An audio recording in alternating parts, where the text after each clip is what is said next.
اقرأ كتاب الله ترق جنانه وتنل أعوذ بالله من الشيطان الرجيم. بسم الله الرحمن الرحيم. الحمد لله رب العالمين. نحمده ونستعينه ونستغفره ونعوذ بالله من شرور أنفسنا ومن سيئات أعمالنا. من يهده الله فلا مضل له ومن يضلل فلا هادي له. أشهد أن لا إله إلا الله وحده لا شريك له وأشهد أن محمدا عبده ورسوله. سبحانك لا علم لنا إلا ما علمتنا إنك أنت العليم الحكيم. اللهم علمنا ما ينفعنا وانفعنا بما علمتنا وزدنا علما. اللهم أتي أنفسنا تقواها وزكها أنت خير من زكاها أنت وليها ومولاها. ربي يسر ولا تؤسر ربي تمم بالخير أما بعد. InsyaAllah malam ni kita sambung lagi tadabbur surah Al-Baqarah. Kita sambung ayat 64 Dan sebelum kita sambung, macam biasa kita tengok pengajaran daripada ayat yang lepas.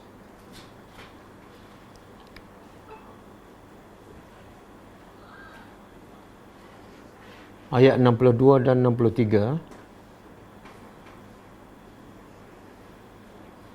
Okey, ayat 62. A'udzubillahi minasyaitonir rajim. Innal ladzina amanu wal ladzina hadu wan nasara was sabiina man amana billahi wal yawmil akhir wa amila shalihan falahum ajruhum 'inda rabbihim wala khaufun 'alaihim wala hum yahzanun.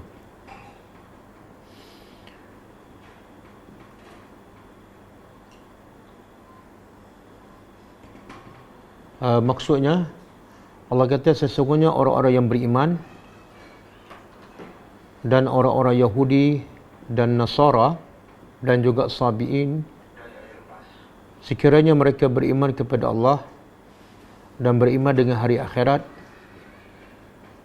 dan mereka buktikan keimanan mereka dengan beramal soleh, maka Allah berjanji akan beri dua ganjaran, satu di dunia dan satu di akhirat. Ganjaran di akhirat ialah falahum ajruhum 'inda rabbihim, bagi mereka ganjaran besar di sisi Tuhan mereka, iaitu di akhirat. Adapun di dunia, fala khaufun 'alaihim wala hum yahzanun, mereka tidak takut dan mereka tidak sedih. Okey, pengajarannya pertama, sesungguhnya Allah tidak pernah menzalimi seseorang hamba-Nya. Allah tidak pernah menzalimi seseorang hamba-Nya, iaitu sesiapa sahaja yang beriman dengan Allah dan beramal soleh, maka baginya pahala dan balasannya di akhirat tanpa dikurang sedikit pun. Yang kedua, hasil beriman kepada Allah dan beramal soleh ialah mendapat ganjaran pahala dan kemuncaknya syurga Allah Subhanahu wa taala.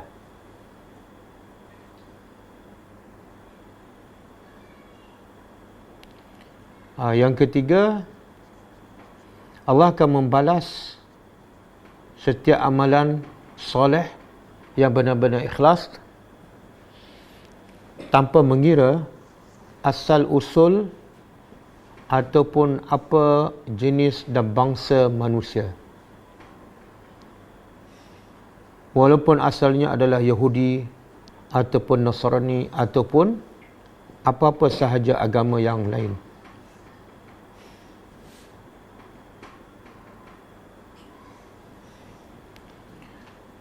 Yang keempat, upah yang paling besar yang disediakan untuk manusia ialah upah daripada pencipta mereka sendiri, iaitu Allah Subhanahu wa taala.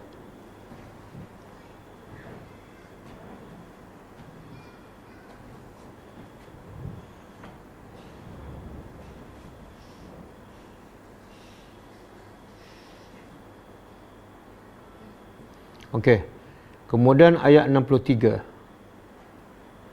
Wa idz akhadna mitsaqakum wa rafa'na fawqakum at-tur khudhu ma atainakum biquwwah wadhkuru ma fihi la'allakum tattaqun. Maksudnya, dan ingatlah ketika mana kami mengambil perjanjian dengan kamu, iaitu Bani Israel, dan ketika itu kami mengangkat gunung Tur di Saina.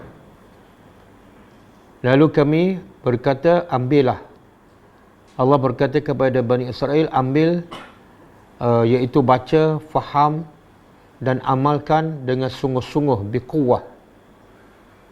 Dan wazkuru ma fihi, ingatlah selalu serta amalkannya. Semoga dengan itu kamu akan menjadi orang yang bertakwa kepada Allah. Okey, pengajaran ayat 62.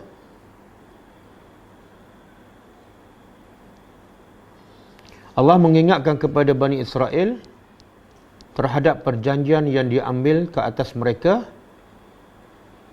dan bagaimana Allah mengangkat gunung untuk memastikan mereka beriman kepada Allah sebagai tanda rahmat Allah kepada Bani Israel, walaupun mereka adalah bangsa yang paling degil.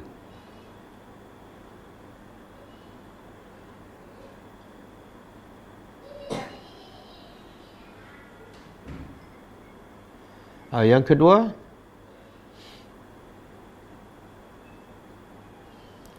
iman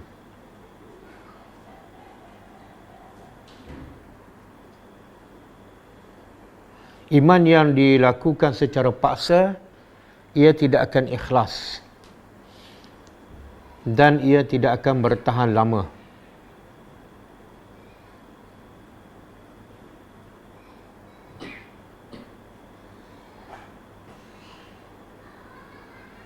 Yang ketiga, wajib ke atas setiap orang yang mengaku beriman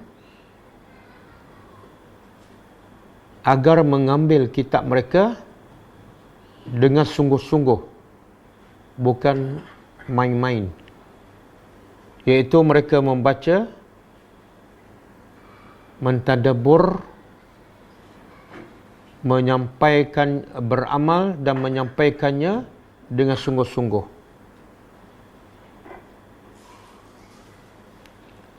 Membaca, mentadabbur, beramal dengannya dan menyampaikannya dengan sungguh-sungguh.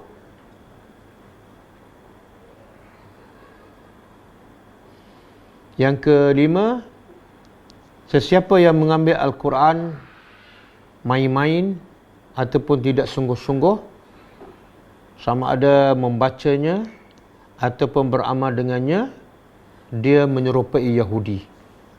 Dia menyerupai Yahudi.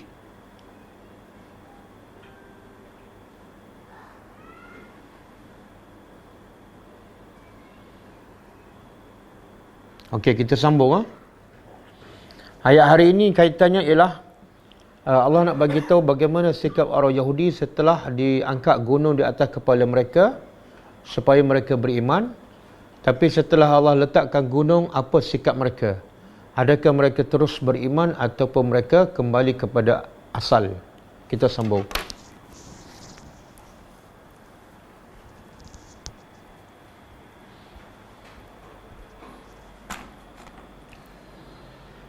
A'udzubillahi minasyaitonirrajim.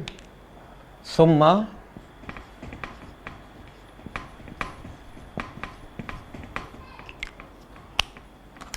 nampak tak merah? Ke kurang? Ke biru kok? Ha? Biru?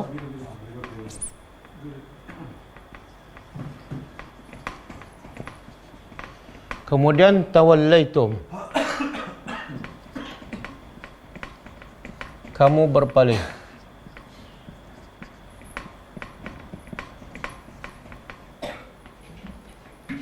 Kamu berpaling. Kamu ni siapa? Yahudi di zaman siapa? Kamu ni ialah Yahudi zaman Nabi Muhammad. Sebab ayat ni turun di zaman Nabi Muhammad. Jadi bila sebut kamu tu makna Yahudi di zaman Nabi. Tapi yang berpaling sebenarnya Yahudi zaman Nabi Musa. Kenapa Yahudi zaman Nabi Musa berpaling tapi Allah mengatakan seolah Yahudi zaman Nabi Muhammad yang berpaling? Kenapa? Sebab mereka bersetuju dengan perbuatan nenek moyang mereka. Mereka bersetuju, mereka tak bantah, mereka puji pula. Jadi seolah perbuatan orang dahulu juga adalah perbuatan orang sekarang.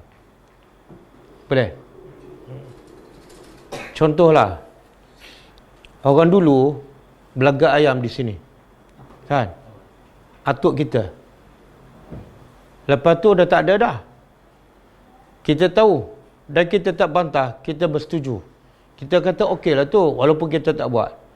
Jadi hukumnya sama dengan kita buat. Kan? Sebab Islam kena nyatakan yang benar itu benar, yang salah itu salah, walaupun daripada bapa ataupun atuk kita. Okey? Kemudian kamu berpaling min dari ba'di selepas. Ba'di selepas kan? Biasa sebut tak perkataan ba'di? Ba'diyah kan? Apa makna ba'diyah? Solat sunat selepaskan. Okey, kemudian kamu berpaling min ba'di zalik, dari selepas demikian itu. Selepas apa ni? Demikian itu apa maksud dia? Dia zalika dalam bahasa Arab dia panggil isim isyarah. Isim isyarah ni bahasa Melayu yang menunjukkan itu, ini, itu isim isyarah. Jadi kamu berpaling selepas demikian itu. Demikian itu isyarat ataupun refer kepada sesuatu yang lepas. Apa dia? Iaitu setelah gunung diangkat, kemudian diletak, kamu berpaling seperti asal. Menunjukkan apa tu? Apa yang Allah nak bagi tahu ni? Masa Allah angkat gunung, dia beriman. Lepas Allah letak balik, mereka tak beriman balik. Apa yang Allah nak bagi tahu?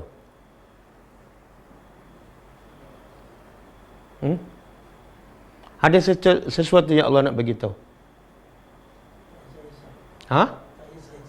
Apa dia? Allah nak bagi tahu Bani Israel ni memang degil. Satu. Yang kedua, yang dia beriman tadi tak ikhlas. Kalau dia ikhlas, dia akan terus beriman. Jadi Allah sentiasa menguji manusia. Kadang-kadang orang tu mengaku beriman, maka Allah nak uji. Betul tak beriman? Bila Allah bagi sihat, tengok-tengok tak beriman. Masa sakit dia kata apa? Ya Allah, kalau bagi sembuh, aku akan salat, aku akan pergi Mekah kan? Itu janji dia. Jadi Allah nak buktikan dia cakap tu adalah bohong. Maka Allah pun bagi sihat. Bila sihat tak salat. Kan orang Melayu suka bernazar kan? Bila sakit dia bernazar apa? Nak puasa 3 hari turut-turut. Allah nak buktikan dia tu bohong. Allah bagi sihat. Bila sihat apa dia? Tak larat lah 3 hari berturut-turut. Menyesal aku bernazar kan? Tak ikhlas. Okey, kemudian Allah kata apa? Falaula. Maka jikalau tidak. Fadlullah. Fadlullah ni makna anugerah Allah ke atas kamu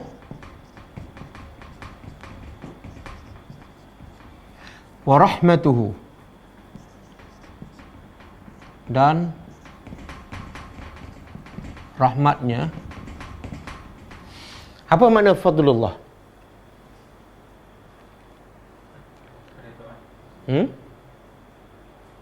Fadlullah makna anugerah Allah, iaitu Allah bagi mereka Rasul, Allah bagi mereka bertaubat, kan? Dan rahmat Allah ni kasihan belas Allah. Jadi kalau ikut dosa, kesalahan, keingkaran Bani Israel kepada Allah terlalu banyak dan melampau. Tapi masih Allah bagi peluang. Sebab apa? Sebab rahmat Allah. Makna apa? Kalau tak ada fadlullah, kalau tak ada rahmat Allah, Bani Israel ini habis. Yalah, yang Allah mati pun Allah hidup kembali balik. Kemudian kalau tak ada fadlullah dengan rahmat, apa jadi pada Bani Israel? Lakuntum, pasti kamu minal khasirin, dari orang-orang yang rugi. Rugi. Apa makna rugi?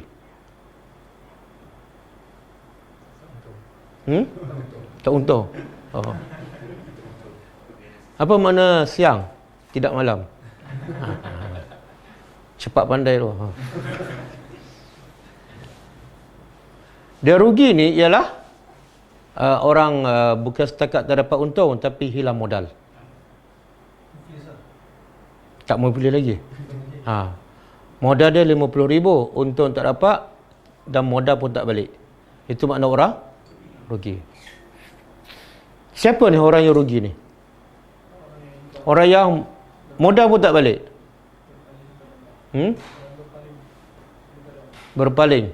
Okey, ada tak ayat lain yang sebut secara jelas orang yang rugi? Ini kita rasa macam Bani Israel kan? Tak ada kaitan dengan kita kan? Ada tak ayat yang Allah sebut secara umum? Siapa yang ada sifat ni dia rugi walaupun dia bukan Bani Israel. Surah Wal Asri. Wal Asri, demi masa sesungguhnya manusia lafi khusrin. Semua bukan Bani Israel je, kecuali illal ladzina amanu, orang beriman. Satu. Yang kedua, wa amilus salihat, beramal soleh. Belum cukup lagi. Kalau ada dua, masih rugi.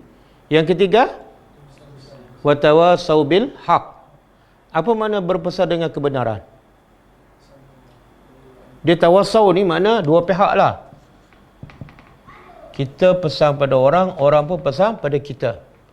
Apa makna saling berpesan dengan kebenaran? Jumpa orang, kita cerita kebenaran. Ingat mengingati. Kita ingatkan mengingati. Makna apa tu?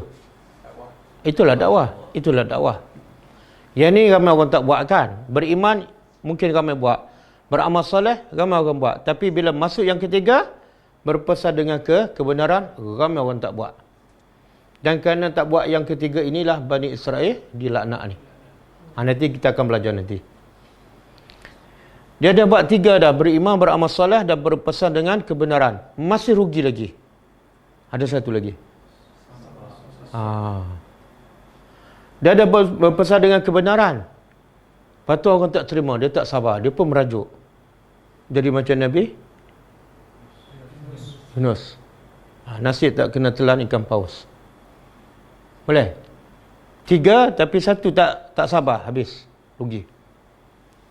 Kadang-kadang orang marah, dia pun marah balik pada orang. Boleh? Jadi rugi ni terlalu umum. Bukan untuk Bani Israel sahaja. Okey, kita kata tadi rugi ialah orang yang hilang modal. Apa maksud hilang modal? Bila dia pergi akhirat, dia dapat apa? Dia sebenarnya kita ni ada modal kan. Kita tak rasa sebenarnya kita sedang berniaga dengan Allah. Kan? Allah kata apa? Ya ayyuhallazina amanu hal adullukum ala tijaratin tunjikum min azabin alim.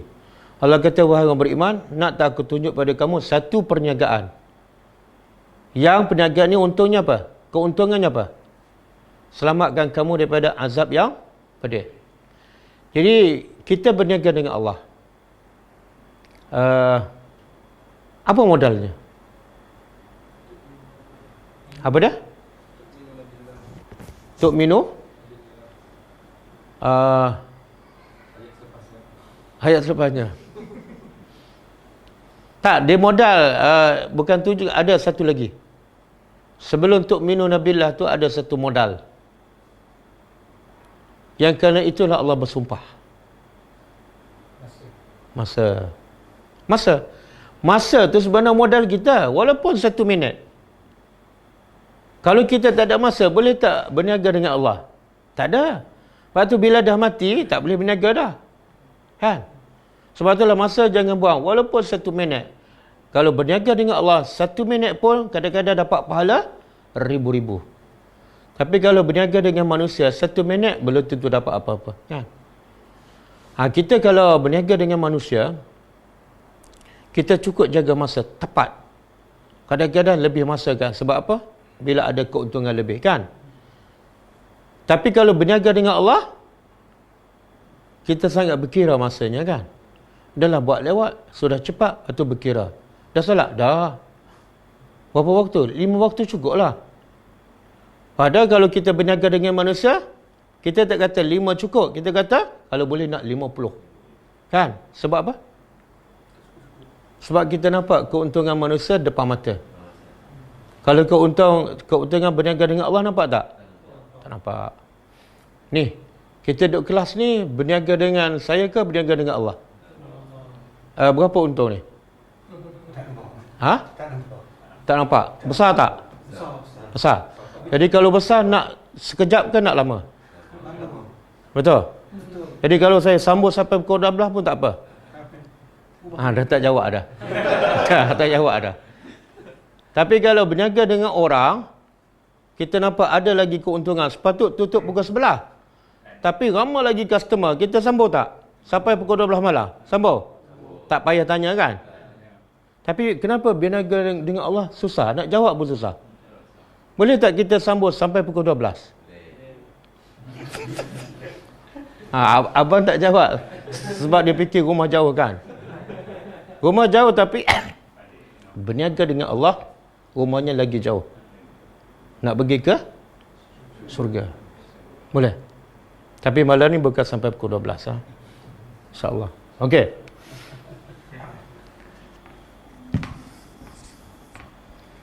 Kemudian Allah kata apa? Walaqad.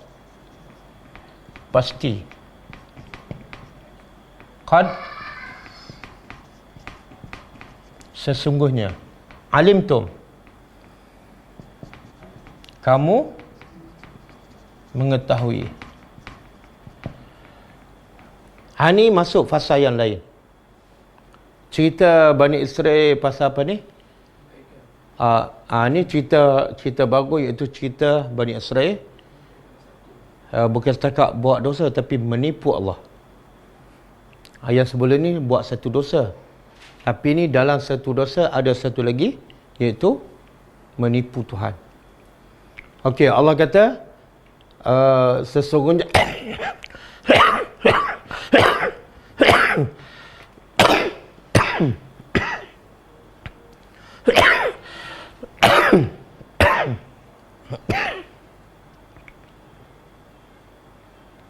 okey, kamu mengetahui allazina,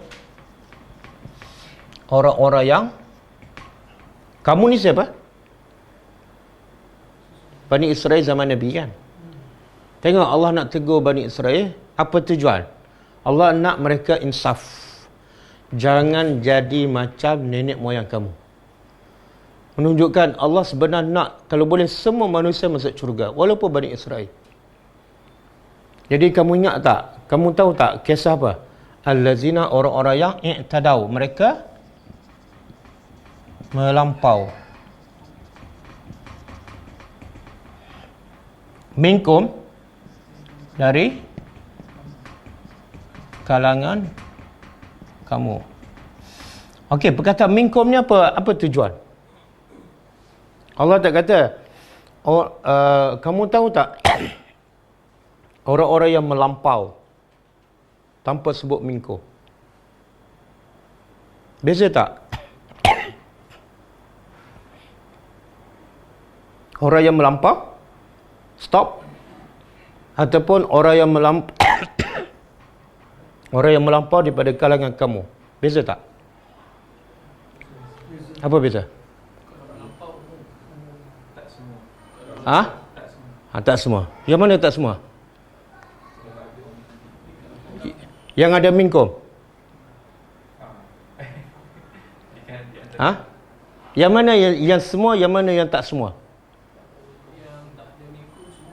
Yang tak, kalau tak ada minkum, semua. Kalau ada minkum,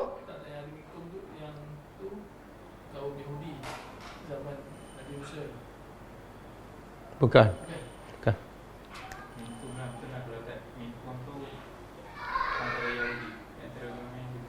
Kalau tak ada minkum mana? Semua melampau. Kalau ada minkum, jadi apa faedah? Apa faedah perkataan minkum?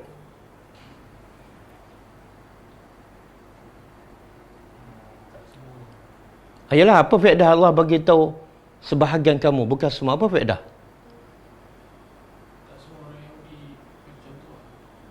Iyalah, betul lah.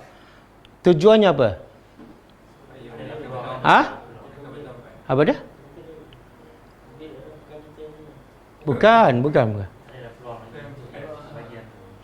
Tak, Allah nak mengajar kita bila menghukum, jangan pukul rata, berlaku adil. Minkum tu makna Allah nak bagi tahu bukan semua. Bukan semua yang tangkap ikan ada yang baik. Jadi bila kita nak menghukum, jangan pukul rata. Puak-puak tu tak boleh pakai. Puak-puak tu kan, padahal yang tak boleh pakai seorang je. Boleh? Berlaku tak? Banyak tak macam tu? Ya. Kadang-kadang masjid tu adalah 2 orang tak boleh pakai. Dia kata apa? Ustaz yang mengajar masjid tu semua tak boleh pakai. Itu berdosa tu. Tidak adil dalam berhukum. Okey. Mereka yang melampau dari sebahagian kamu fis sabti, pada hari Sabtu. As-Sabtu ni asal makna dia al-qat'u. As-Sabtu makna al-qat'u. Apa makna al-qat'u? Potong. Iaitu apa? Potong apa ni? Dah bekerja, kemudian potong, stop. Iaitu berhenti rehat.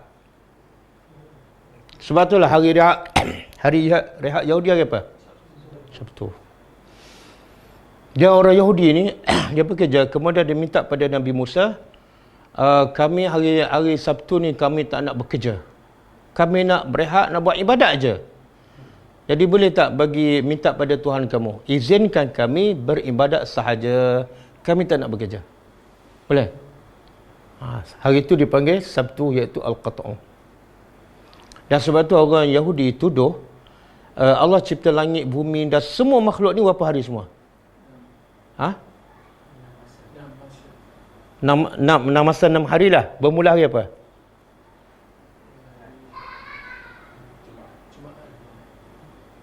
Jumaat terakhir. Ahad, Isnin, Selasa, Rabu, Khamis, Jumaat. Sabtu Allah. Orang Yahudi kata hari Sabtu Allah berehat. Sebab apa? Allah penat buat langit, buat bumi 6 hari. Yahudi memang jahat. Ada ayat tu kan Allah suka mengguna dalam Al-Quran, man yuqridullah. Siapa yang nak bagi pinjam pada Allah. Orang Yahudi tu dah Allah apa? Kedekut. Sebab tu nak pinjam daripada hamba dia. Yahudi memang biadab. Sebab tu Allah banyak bagi peringatan kisah Yahudi dalam Al-Quran. Untuk apa? Untuk siapa? Untuk kita lah. Mungkin tak kita jadi mereka? Mungkin. Apa persamaan? Ataupun apa kemungkinan yang memungkinkan kita jadi macam mereka? Satu, sama-sama ada kitab, kan? Yahudi ada kitab Taurat. Kita pun ada kitab Quran. Yang kedua? Sama-sama tak faham. Dan mungkin Yahudi lebih baik sikit, Yahudi faham. Apa bukti Yahudi faham kitab mereka? Apa bukti? Yahudi ubah. Dia ubah kan? Dia kalau tak faham, boleh ubah tak? Tak ubah. Sebab tu orang Melayu tak pandai ubah Quran. Sebab dia tak faham. Dia sangka-sangka je. Kemudian Yahudi ni bangsa paling mulia. Melayu bukan bangsa paling mulia. Mana potensi untuk Melayu sesat lebih mudah, lebih terbuka daripada Yahudi menjadi sesat. Boleh? Okey, hari Sabtu. Hari ini ada 7 hari dalam seminggu kan? Dalam Quran, hari apa yang disebut? Yang 7 hari itu, berapa hari yang disebut dalam Quran?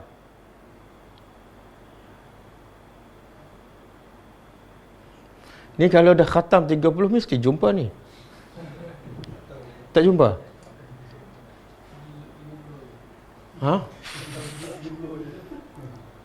Ataupun dia baca Quran khatam, lepas tu jumpa hari dia lompat. Yang pasti hari Sabtu adalah kan? Okey, hari lain? Jumaat ada surah apa? Nasiblah nama sama kan? Surah Jumaat. Surah hari apa lagi?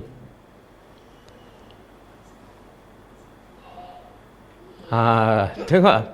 Tahu tak sebab apa tak tahu? Sebab memang tak ada dah. Yang dia sebut dalam Quran Sabtu dan Jumaat je. Jadi tak payah fikirlah, memang tak ada. Okey. Kamu tahu orang-orang yang melampau daripada kalangan kamu pasal hari Sabtu. Melampau pada hari Sabtu. Apa cerita ni? Melampau tentang hukum Allah pada hari Sabtu.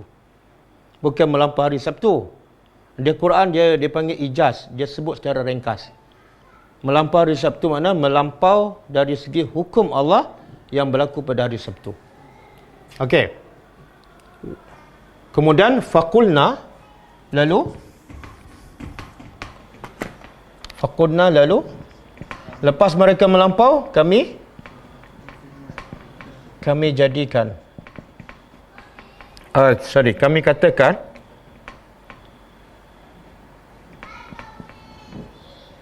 kami katakan lahum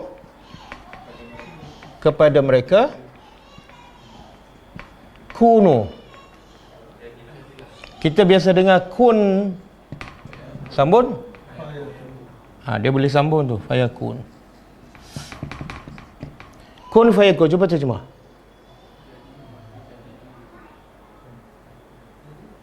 Terjemah. Kun jadilah. Okey, kun jadilah. Yang ni kunu, apa beza?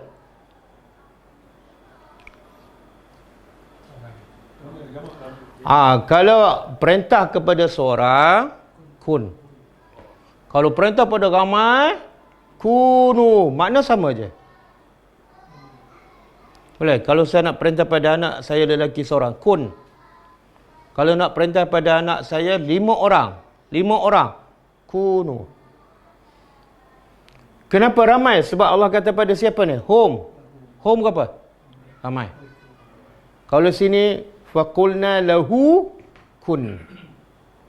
Kalau lahum kunu. Okey, kunu jadi makna sama. Jadilah kamu kiradah.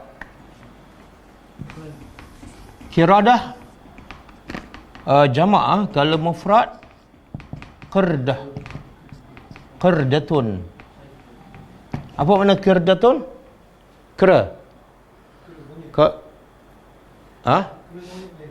Saya tak tahu. Kera monyet ada satu lagi? Beruk kera monyet. Beza tak? Spesies makan. Jadi kiradah ni kera. Kalau satu qirdatun, kalau banyak kiradatun. Tulisan sama, bacaan berbeza. Kalau baca ra baris mati, sekor. Kalau ra baris atas, kiradah, banyak. Bahasa Arab mudah je. Kalau nak seorang, matikan ra. Seorang pula. Kalau sekor, matikan ra. Kalau nak ramai, banyak, kiradah. Tapi kalau bahasa Melayu, sekor, kera. Kalau ramai? Kena doublekan perkataan tu.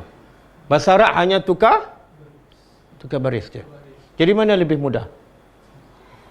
Bahasa Arab mudah, tapi tak pandai-pandai. Ha? Ha? Kirdun. Kirdun pun ya, kirdatun pun ya. Dia ada. Ha. Kadang-kadang mufrad ada 2-3 perkataan. Kadang-kadang jamak ada 20 perkataan. Okey. Jadilah kamu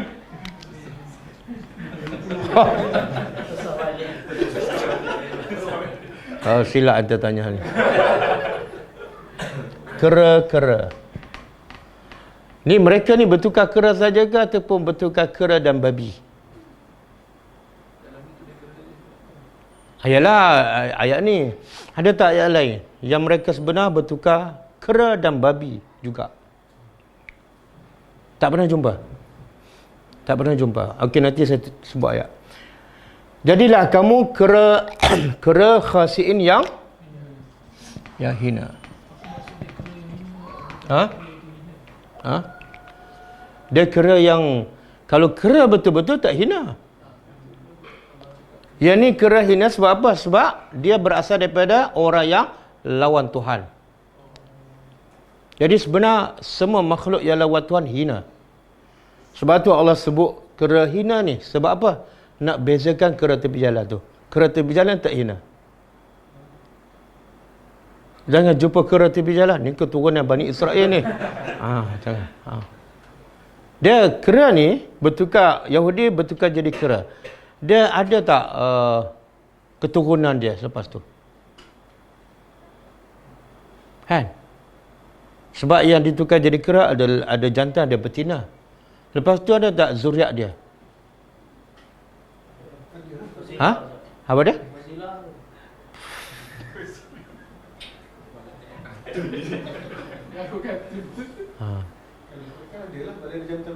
Okey, kalau ada tu kera yang macam mana? Tadi kita jumpa kera tepi jalan kan? Adakah itu keturunan ni? Dia sebenarnya dalam tafsir dia kata kera ni Yahudi bila bertukar jadi kera, dia tak makan, dia tak minum. Bila tak makan tak minum dia mati. Akhirnya keturunan pupus. Tak ada. Yang ada kat Malaysia bukan Bani Israel. Bukan Bani Israel. Jangan bersangka buruk pada kera yang ada ni. Tak. Dia tidak khasiin. Tak, dia merosak pun tak apa sebab dia tak ada akal. Yang ni kera ni asalnya ada akal. Sebab tu hina. Okey, cuba Allah sebut kisah ni detail sikit dalam surah Al-A'raf ayat 163. Cuba buka.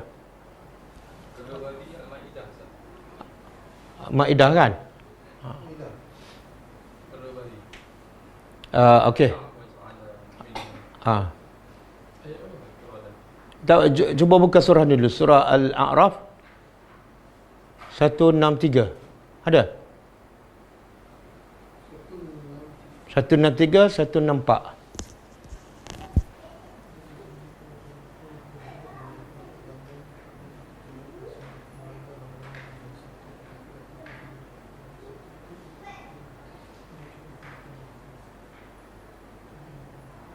Ada ke?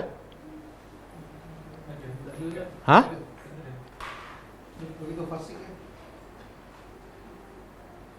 Satu dan dua? Ke surah Al-Ma'idah? Ha?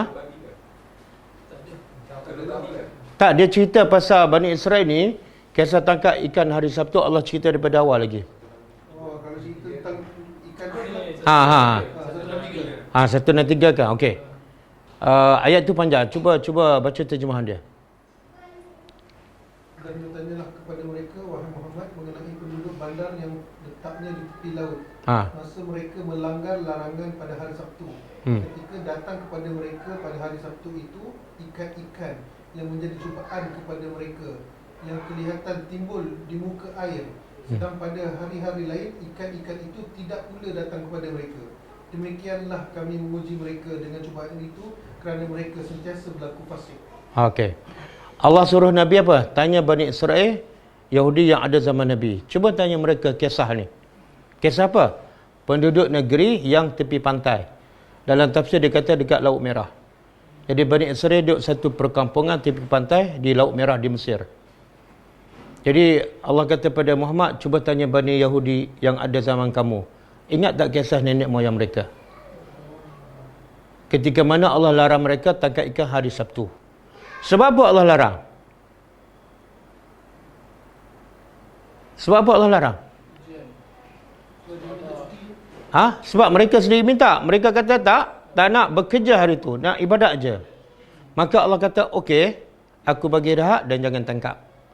Dan Allah nak buktikan yang mereka minta itu sebenarnya mereka tipu. Bukan sebenarnya mereka nak cuti pun. Macam mana Allah nak buktikan mereka tipu? Allah jadikan hari yang dilarang tu, hari yang mereka nak berehat, hari itu Allah jadikan ikan depan-depan mata ni, melompat-lompat.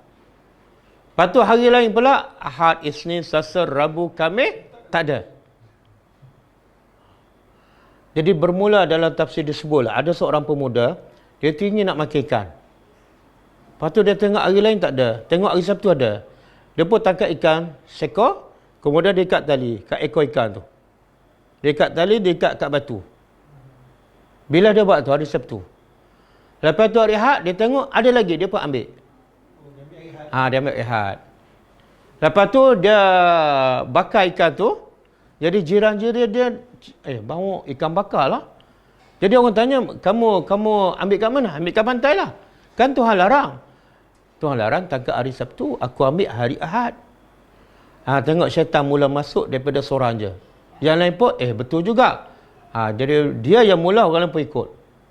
Dan lepas tu, bila ada mula yang melanggar tu, terbagi Bani Israel pada 3 kumpulan. Cuba baca ayat seterusnya.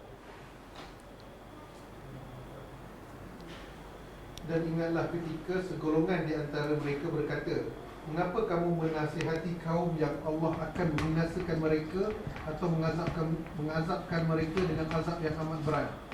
Orang-orang yang memberi nasihat itu menjawab, nasihat itu ialah untuk melepaskan diri dari bersalah kepada Tuhan kamu dan supaya kamu bertakwa. Okey. Selepas Allah larang, Bani Israel terbagi pada 3 kategori. Yang pertama, langgar. Langgar terang-terang. Bila dah tengok ramai tu, dia macam-macam fikir. Tadi dekat tali, ada pula yang letak jala hari Jumaat. Letak jala hari Jumaat. Bila hari Sabtu, ikan pun masuk jala. Dia biarkan. Dia angkat jala hari. Macam-macam idea dia bermula daripada seorang tadi. Okey? Sebenarnya, kenapa dia buat macam tu? Kenapa dia tak tangkap terus je hari Sabtu? Sebab kalau tangkap terang-terang hari Sabtu, orang kata dia melanggar perintah Allah secara terang-terang. Jadi dia letak pukat hari Jumaat, dia angkat hari. Jadi dia kata saya tak angkat hari. Dia nak mengelakkan daripada melakukan satu dosa, dia terjerumus dengan 2 dosa. Apa 2 dosa tu? Satu dosa melanggar perintah Allah, tangkap hari Sabtu. Sebab dia ambil ikan tu, ikan hari Sabtu. Yang kedua dosa, sebab tu Allah tukar jadi kera ni, kera yang hina. Dalam tafsir ulama mengatakan, balasan Allah yang paling hina pada Bani Israel ialah Allah tukar jadi kera. Sebab dia buat dosa dan sambil buat dosa menipu Tuhan. Dan pengajaran untuk kita, banyak tak orang kita guna cara Bani Israel untuk menipu Allah. Dia guna nama baik kan, amalan soleh, tapi sebenarnya dari sebalik itu adalah benda yang haram. Macam Bani Israel lah, dia tangkap hari Ahad. Nampak cantik tak? Hari Ahad. Tapi sebenarnya adalah ikan hari. Ada kan? Contoh? Contoh macam riba kan. Dia tukar istilah riba, dia kata apa? Faedah. Faedah kan? Faedah itu taktik Yahudi. Kadang-kadang dia nak buat apa ni? Nak buat maksiat. Tapi dia buat apa ni? Konsep amal. Taktik Yahudi lah tu.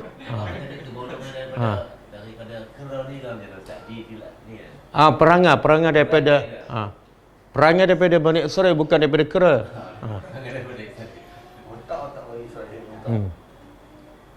Ada juga wanita kan, dia tutup aurat kan, supaya nampak dia taat pada perintah Allah, tapi pakaian dia telanjang. Itu bentuk menipu tu. Tutup kepala tapi pakai singkat. Tutup aurat tapi ketat. Ada unsur-unsur Yahudi. Macam dia nak tipu Tuhan kan. Kenapa tutup? Memang wajib pun saya dah tutup. Tapi ketat. Okey. Golongan kedua. Tak buat. Dan larang. Ini golongan yang beriman. Dia tak tangkap hari Sabtu. Walaupun dia tengok ramai dia tangkap. Tapi mereka tetap taat. Dan dia juga melarang yang melanggar ni. Okey, golongan ketiga tak buat tapi tak larang. Itu Allah sebut dalam ayat tu. Yang tak buat dan tak larang ni, dia tegur pula. Dia tegur siapa? Bukan yang tegur, bukan dia tegur yang tangkap ikan. Dia tegur yang larang tangkap ikan. Macam orang minum arak, saya tegur. Din tegur saya pula, ustaz tak payah tak larang. Biar je lah kan. Okey. Okey tak? Okey. Jadi ayat tu Allah kata apa? Cuba baca semula maksud dia. Dan ingatlah ketika segolongan di antara mereka segolongan antara mereka ni, yang ketiga ni, yang tak tangkap dan tak larang. Dia kata kepada ni, yang tak tangkap tapi melarang. Dia kata apa? Mengapa kamu menasihati kaum yang Allah akan binasakan mereka atau mengazab mereka dengan azab yang amat berat? Orang-orang yang memberi nasihat itu menjawab, nasihat itu ialah untuk melepaskan diri dari bersalah kepada Tuhan kamu dan supaya mereka bertakwa. Subhanallah, jelas. Clear.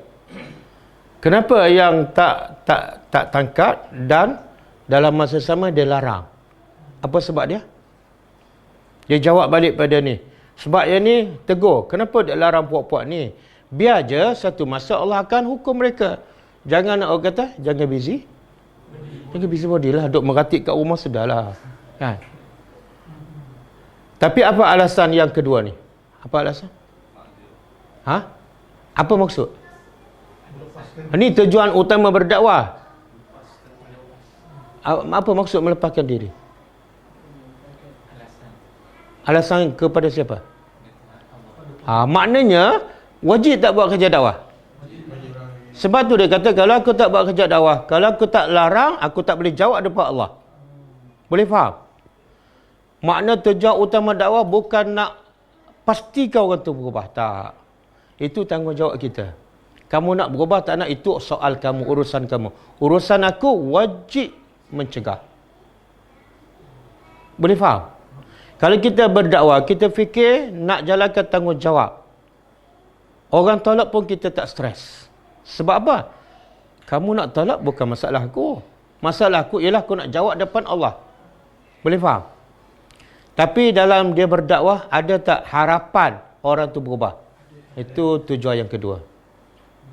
Jelas tak? Jadi kenapa kita nak marah? Bila kita berdakwah, orang tak terima, orang maki, kita nak marah ke dia. Kenapa? Ada sebab tak kita nak marah? Tak ada. Macam kita solat lah. Kita solat, orang marah. Ada sebab tak kita nak marah kat dia? Kita buat benda yang wajib kan?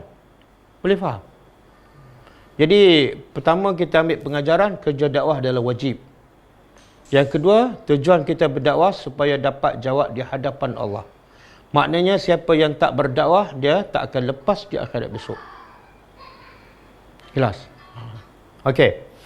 Kemudian, apa berlaku? Apa berlaku lepas tu? Cuba baca ayat seterusnya.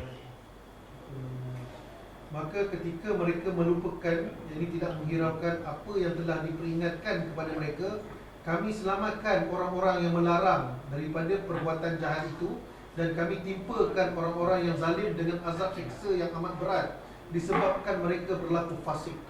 Subhanallah. Allah kata apa? Allah selamatkan yang mana? Daripada tiga ni, yang mana Allah selamatkan? Selamat. Cukup, kan? Dia tegur kawan ni berhenti tak? Tak. Tapi kawan ni selamat tak? Walaupun kawan ni tak berhenti. Sampai tujuan. Sebab tu perniagaan dengan Allah, tujuan paling utama benda. Selamat diri kita daripada azab neraka. Diri kita dulu. Ku anfusakum wa ahlikum nara. Okey? Jadi yang ni selamat. Kenapa selamat? Okey. Yang ni Allah sebut tak selamat ke tak? Tak sebut. Allah sebut ke tak? Sebut. Ha? Tak, yang Allah jadikan kera dan babi golongan ni. Allah sebut dalam surah tu tak sebut. Allah tu kan jadi kera dan babi. Tak ada dalam surah Al-Maidah lah. Selepas tu tak ada. 66 jadi kera yang hina. Ada kan? Kera yang hina. Cuma kera dan babi dalam surah Al-Maidah. Okey? Golongan ni selamat. Golongan ni jadi kera dan babi, golongan ni Allah diam. Tapi Allah sebut dalam satu ayat surah Al-Maidah ayat 78. Cuba buka. 78.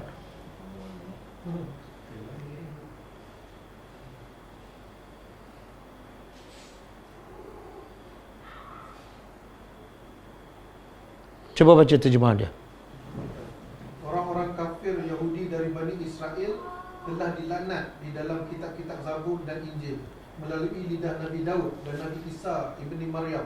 Yang demikian itu disebabkan mereka menderhaka dan selalu menceroboh. Okey, lepas tu 79. Mereka sentiasa tidak berlarang-larangan sesama sendiri dari perbuatan mungkar yang mereka lakukan. Demi sesungguhnya amat buruknya apa yang mereka telah lakukan. Mereka tak larang kemungkaran yang dilakukan oleh sesama mereka kan. Kumpulan mana yang tak larang? Nombor 3. Jadi kalau kita tengok ayat surah Maidah ayat 78 79, kumpulan ketiga dapat apa? Kumpulan 1 jadi kera dan babi, kumpulan 2 selamat, kumpulan ketiga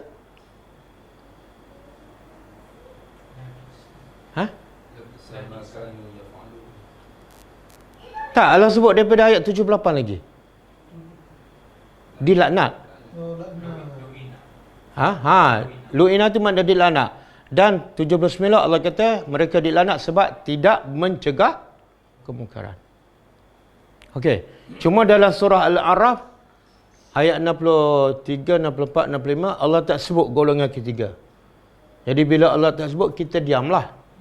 Cuma secara umum Allah sebut dalam surah Al-Maidah 78, 79, siapa tak mencegah kemungkaran dapat apa? Laknat. Kenapa tak mencegah dapat laknat? Dia bukan buat maksiat. Yang langgar jadi kera. Yang tak langgar tapi tak cegah dapat laknat. Kenapa? Mana lebih baik? Jadi kera ke kena laknat?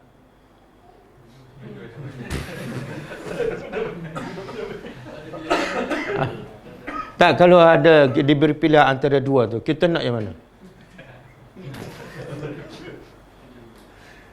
Okey, tak apalah, yang mana ringan sikit. Jadi kera ataupun kena laknat? Jadi kera sikit kan? Kenapa? Dia laknat ni apa makna? Jauh daripada rahmat Allah. Jadi kalau ikut logik, yang ni tak langgar, yang ni tak tangkap ikan. Kenapa dia sampai kena laknat? Yang ni tak kena laknat, jadi kera je. Padahal dia yang terang-terang langgar kan? Boleh faham? Kenapa ini sampai dapat laknat? Dia tak langgar perintah Allah.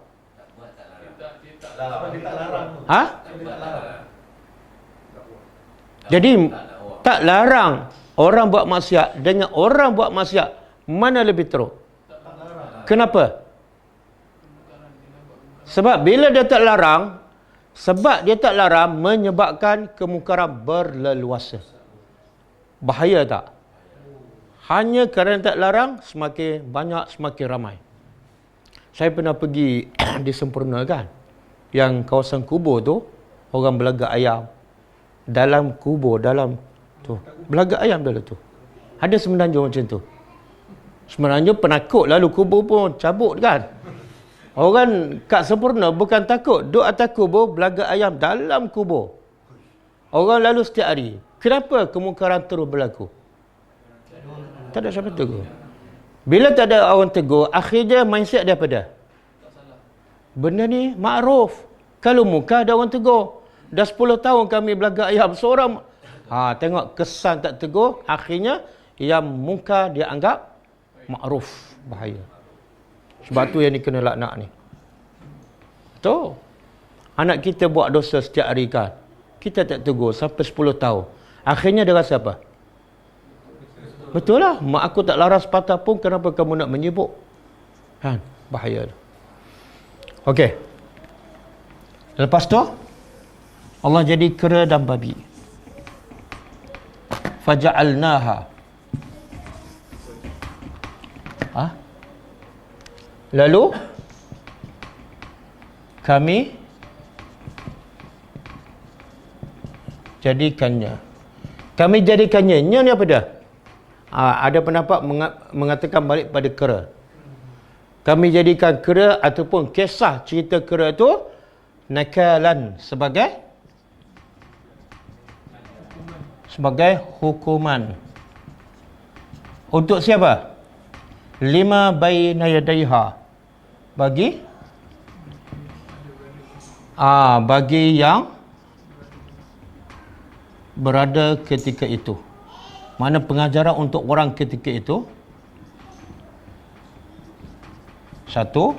Yang kedua, wa ma khalfaha, dan yang selepas generasi itu.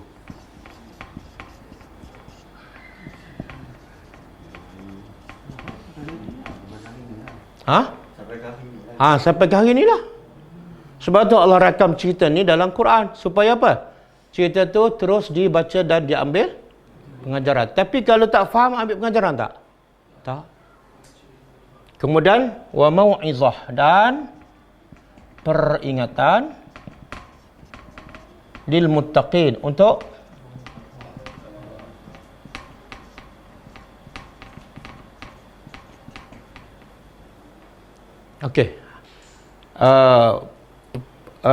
hukuman pengajaran untuk orang masa tu, faham kan? Yang kedua, pengajaran untuk orang yang selepas tu. Yang ketiga, pengajaran untuk orang bertakwa. Apa pula maksud? Orang bertakwa ni yang ketika itu ke yang selepas?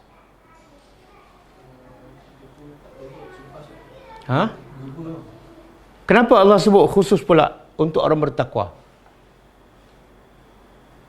Barangkali itu jadi pada orang takwa tu ada.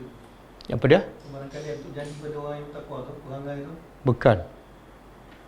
Apa dia, Azhar? Tak, kenapa peringatan untuk orang bertakwa? Supaya orang bertakwa ni menyampaikan. Bukan. Itu tadabbur. Dia kalau tak boleh jawab tu tadabbur tu. Supaya orang bertakwa ni buat amal ma'ruf nahi munkar. Bukan. Bukan. Saya bagi contoh supaya boleh jawab. Quran hudan linnas. Tapi ada satu lagi ayat hudan lil. Apa beza dua ni? Dua-dua ayat Quran. Zalikal syahrul Ramadan unzila fil Quran hudan linnas. Lepas tu awal surah Baqarah, Alif Lam Mim, zalikal kitabu la raiba fihi hudan. Apa beza dua ni? Hudan tu dia akan dapat untuk orang muttaqin. Yang atas?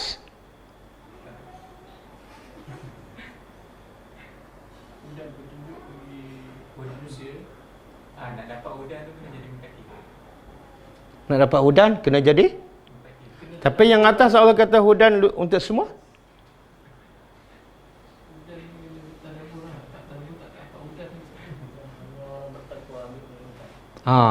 Sebenarnya Allah nak beritahu Quran ni asalnya petunjuk untuk semua, asalnya.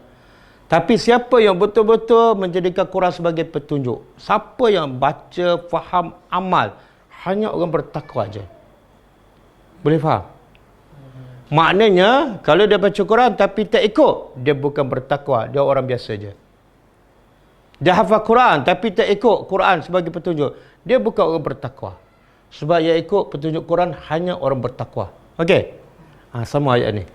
Allah kata kisah Bani Israel jadi kera dan babi, peringatan untuk orang ketika itu, dan peringatan untuk orang yang datang kemudian. Tapi adakah semua ambil pengajaran? Bukan. Yang ambil pengajaran ialah orang. Boleh faham?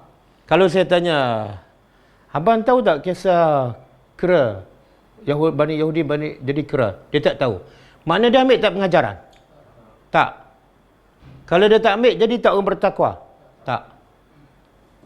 Kalau kita kata, abang belum orang bertakwa, dia marah tak? Cakap sekali lagi bang. Saya 3 kali haji ya. Dan haji akbar habis. Tengok tak ada buat Al-Quran. Siapa yang baca Quran tak tahu cerita kera dan babi, tak tahu, makna tak ambil pengajaran lah tu. Ataupun dia tahu tapi orang tanya apa pengajaran, saya tak tahu, belum bertakwa. Boleh? Okey?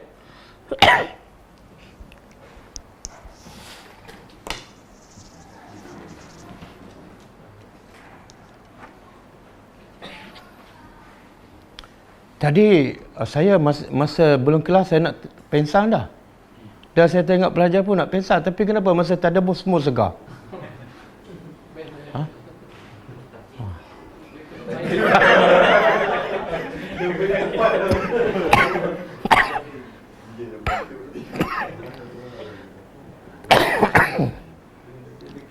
Itu jawapan paling tepat tu. Tak, betul. Saya pun lembek tadi, tapi bila baca ayat ni rasa tak boleh ni. Kena bersungguh-sungguh, bikuah macam semalam tu.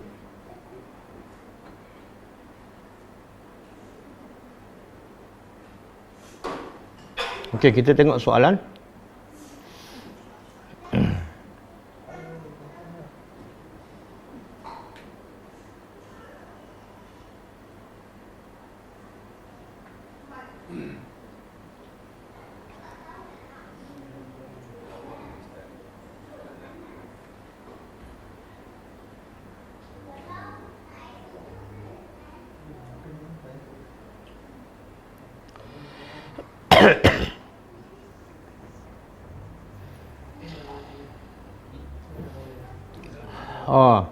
Soalan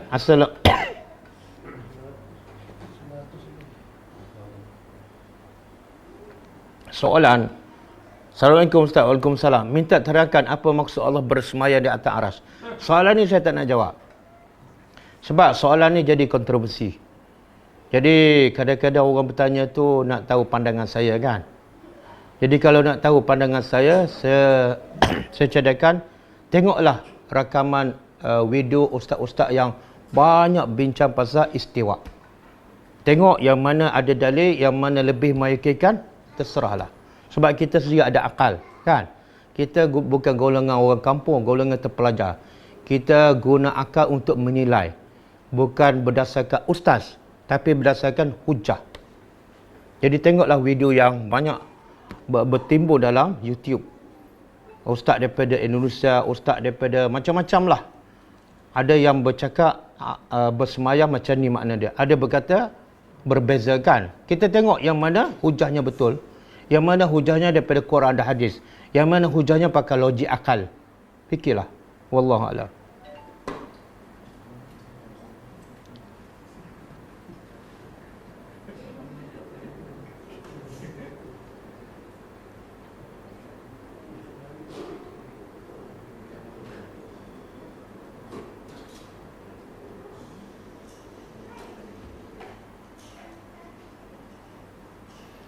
Assalamualaikum Ustaz. Dalam keadaan yang akan timbulkan perselisihan besar, contoh tegur ibu bapa macam mana ya? Tak, dia kalau kita berselisih dengan mak bapak sebab kita bercakap benda yang benar dan dia tak boleh terima kebenaran, itu normal, itu biasa.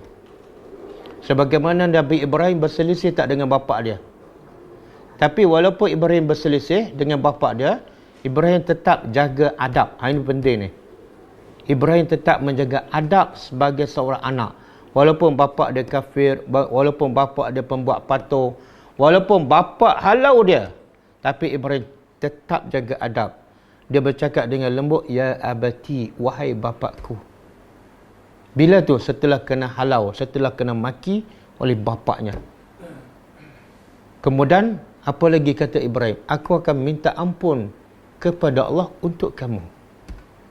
Tengok nilai akhlak seorang Nabi kepada bapa yang kafir. Jadi kalau berselisih sebab kita cerita kebenaran dan dengan bahasa cara yang berhikmah dan dia tak boleh terima kebenaran, maka berlaku pertembungan. Itu biasa. Hak dan batil tak mungkin bersama. Kan? Abu Ubaidah Al-Jarrah pernah berperang dalam peperangan Uhud dan dia bunuh bapa dia. Sebab bapa dia duduk barisan musuh.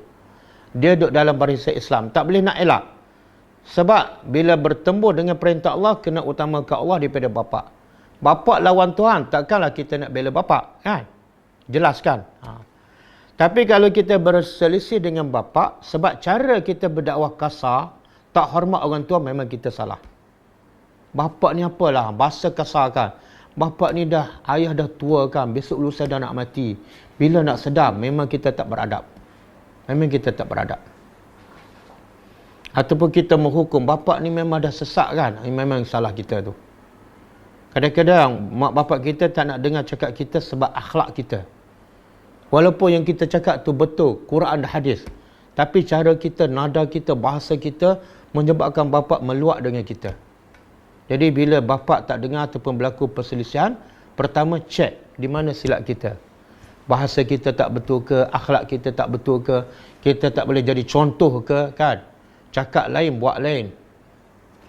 Tapi kalau semua dah okey, bapa kita tolak sebab kebenaran, bertenang. Itu adalah sunnatullah. Kebenaran dengan kebatilan tak mungkin bersama. Tapi tetap dalam masa sama kita kena jaga adab sebagai seorang anak.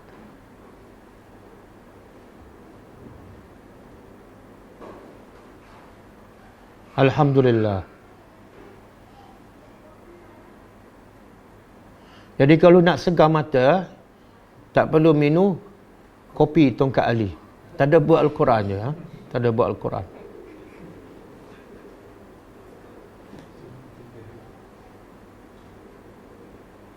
Apa hikmah Allah tukar jadi kera babi, bukan binatang lain? Ada pendapat lah. Dalam tafsir dia tak sebut, dalam ayat Quran dia tak sebut. Allah tukar Bani Israel jadi kera sebab kera ni tak ada persamaan tak dengan manusia.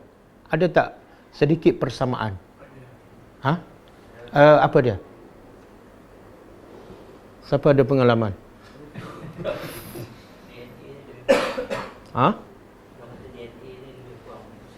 DNA lebih kurang. Dia sama-sama kaki 4 kan? Sama-sama kaki 4. Ini pandangan lah. Sebab Bani Israel ini dia buat benda haram. Kan? Dia buat benda pada zahirnya nampak halal. Halal tak dia tangkap ikan hari Ahad? Tapi hakikatnya haram. Jadi manusia rupa dia sebenar kera tu rupa kera, tapi sebenar di belakang tu dia sebenar manusia. Faham? Kera, tapi hakikatnya sebenar dia adalah manusia. Sebagaimana Yahudi menganggap dosa tu yang asalnya adalah haram, tapi dia nak gambarkan dosa tu adalah halal, maka dia tipu helah. Itu salah satu pendapat. Adapun babi ni, ada orang kata babi ni dia nak buat apa-apa, nak bersama dengan jantan betina depan-depan orang je. Maka Yahudi pun masa tangkap ikan, dia mula-mula seorang, lepas terbuka, lepas tu dia tangkap pula rehat, dia jual kat pasar, kemudian dia buat majlis pula secara terbuka. Jadi macam babi buat maksiat, bukan maksiat lah, jantan betina tu kadang-kadang depan orang je tanpa malu. Babi memang tak ada malu kan? Itu pendapat lah, wallah.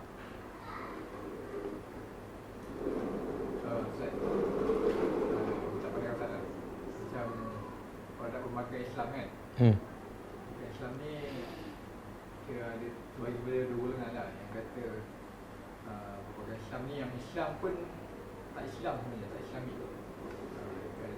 Golongan satu lagi kata bukan Islam ni memang Islam ni betul lah kan. Yang kata yang tak Islami ni dia kata sebab buat helah lah. Kita pinjam tu dah memang kalau ada lebihan tu masuk riba lah kan. Yang golongan kata dia buat helah, jual tu apa semua kan. Nak menghalalkan. So, dan dia bagi dalil macam ni lah. Dia dalil orang Yahudi takutkan tu kan. Tak, apa isu dia riba? Isu dia apa? Riba ke apa? Riba lah. Jadi kadang-kadang kita macam terfikir macam betul juga. Dia kata tu kan. Dia tukar term je. Dia tukar term tu. Tapi yelah Yalah, macam Syekh Imran Hussein. Dia walaupun perbankan Islam dan walaupun ada panel syariah mengatakan halal, tapi dia kata sebenarnya riba aja. Cuma riba dia tak ambil daripada pintu depan, dia ambil ke pintu belakang. Sebab kita buat pinjaman walaupun cara Islam, terbeban juga tak? Kan? Pinjam 500,000 bayar 1 juta, terbeban juga kan? Sebab tu yang betul-betul tak ada riba ni, pinjam 500,000 bayar 500,000. Macam ada setengah kerajaan kat Kelantan ke, dia bagi pinjaman kepada penjawat awan di Kelantan, pinjam 50,000 bayar 50,000.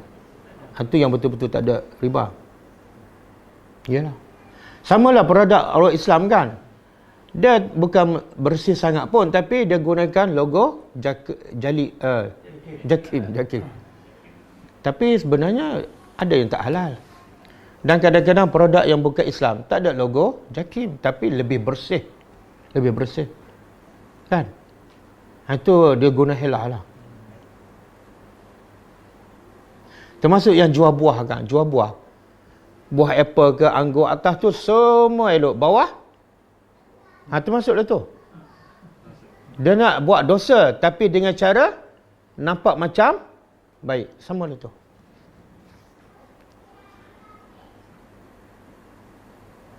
Ustaz, boleh tak kalau tak dapat dakwah dengan ucapan kita doa dalam hati?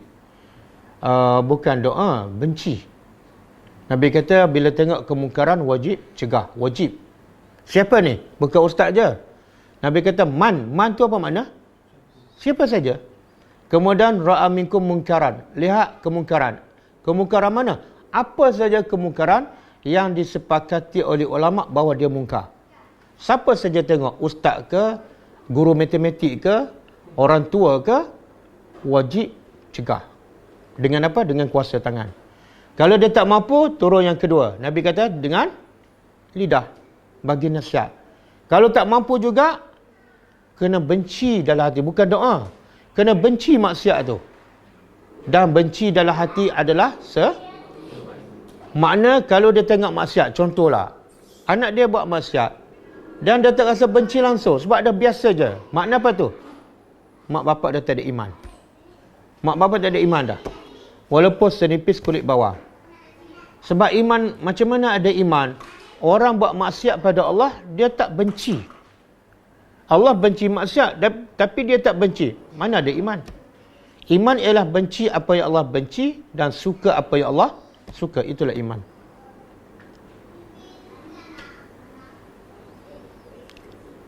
Ustaz, jangan minum air sejuk time berbuka. Macam tahu-tahu je saya minum air sejuk.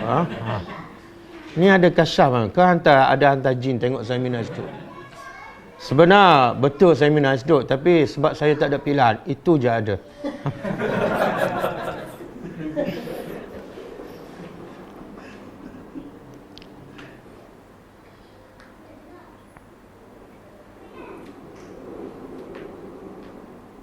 Alhamdulillah, semua suka pada tadabbur. Itu kesan Al-Quran.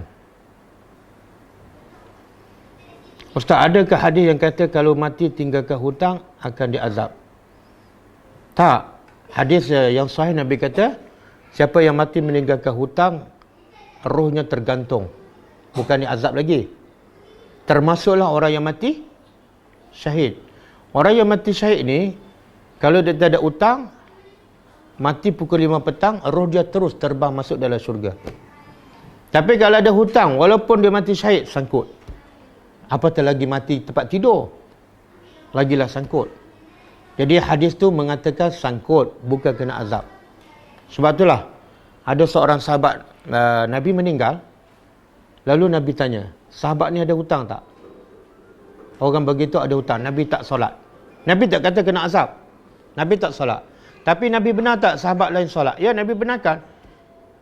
Kalau Nabi benarkan sahabat solat, mana betul lah. Tapi kenapa Nabi tak solat? Nabi nak bagi peringatan, hutang ni satu benda yang besar. Sampai aku tak solat. Berhati-hati, jangan mati meninggalkan hutang. Jadi bila Nabi tak nak solat, Qatadah, dia kata, ya Rasulullah, aku akan tanggung hutang kawan ni. Bukan sahabat dia, bukan saudara dia, sahabat je. Sebab dia rasa sayang pada saudara dia, sampai Nabi tak nak solat, dia kata, ya Rasulullah, aku akan tanggung hutang si mati. Barulah Nabi solat. Jadi pastikan sebelum mati, bayar hutang. Kalau hutang itu berkaitan dengan riba kan Ustaz? Ha? Kalau hutang itu berkaitan dengan riba, contohnya rumah, kereta kan, kita bersangkut dengan bank. Katakan pokoknya kita dah bayar habis. Kata pinjaman 30,000. Tapi perlu dilunaskan 70,000. Tapi 30,000 tu dah habis. Tapi dalam perjanjian tu riba itu dia tak jelaskan. Mati juga. Macam mana tak Ustaz? Tak, dia ada dua isu lah. Satu, berurusan dengan riba, memang haram lah. Berdosa kan. Yang kedua, hutang tak habis bayar. Kan? Dia ada pendapat mengatakan kalau kita buat pinjaman secara riba, bila kita tahu benda itu haram, kita kena tukar ikut cara pinjaman cara Islam. Ada kan? Dia boleh tukar kan? Boleh kan? Tukarlah sebelum mati. Lepas tu baki tu bayarlah. Baki kena bayar. Kena bayar.